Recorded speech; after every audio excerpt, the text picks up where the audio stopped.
Pemirsa, berkas perkara Jaksa Pinangki Sirna Malasari telah siap disidangkan. Jaksa Pinangki disangkakan kasus korupsi dan kasus tindak pidana pencucian uang.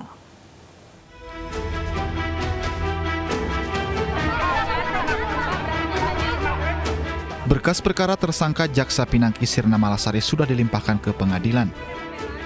Berkas korupsi dan TPPU dengan tersangka Jaksa Pinangki Sirna Malasari dilimpahkan oleh tim Jaksa Penuntut Umum pada Direktorat Penuntutan Jaksa Agung Muda Pidana Khusus Kejaksaan Agung bersama tim Jaksa Penuntut Umum dari Kejaksaan Negeri Jakarta Pusat ke Pengadilan Tindak Pidana Korupsi Kamis lalu. Sejumlah pasal dari penyidikan dimasukkan dalam satu berkas, baik pemufakatan untuk tindak pidana korupsi dan sejumlah pasal dalam tindak pidana pencucian uang. Tersangka Jaksa Pinangki Sirna Malasari kini ditahan di rumah tahanan negara selama 20 hari, terhitung sejak 15 September hingga 20 Oktober 2020 di Rutan Salemba Cabang Kejaksaan Agung. Sebelumnya Jaksa Pinangki ditetapkan sebagai tersangka dalam kasus tindak pidana korupsi pada 11 Agustus 2020. Pinangki diduga menerima hadiah atau janji dari Joko Chandra terkait pengurusan fatwa MA untuk Joko Chandra. Tim Liputan iNews melaporkan.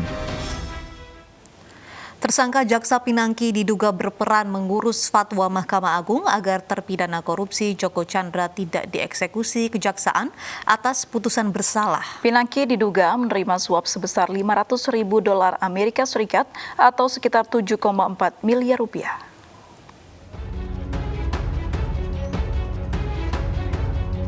Jaksa Pinangki Sirna Malasari diduga pernah keluar negeri pada tahun 2019 lalu, yaitu ke Malaysia dan Singapura, yang diduga bertemu dengan Joko Chandra yang berstatus buron. Kejaksaan Agung juga mendalami aliran dana yang diduga diterima Jaksa Pinangki. Pertemuan Jaksa Pinangki Sirna Malasari dengan Joko Chandra di luar negeri diduga terkait permintaan pengurusan fatwa Mahkamah Agung. Fatwa berisi agar terpidana korupsi Joko Chandra tidak dieksekusi kejaksaan atas putusan bersalah.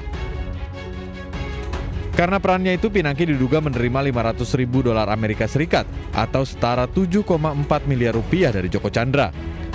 Kini Pinangki sudah berstatus tersangka penerima suap dan sudah beberapa kali diperiksa. Jaksa Pinangki pun masih ditahan di Rutan Salemba Cabang Kejagung sejak 11 Agustus lalu untuk memudahkan proses pemeriksaan.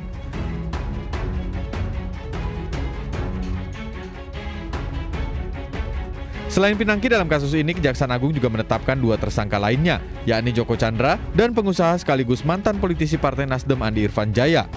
Kejaksaan pun kini masih mendalami peran Andi Irfan. Tim Liputan iNews melaporkan.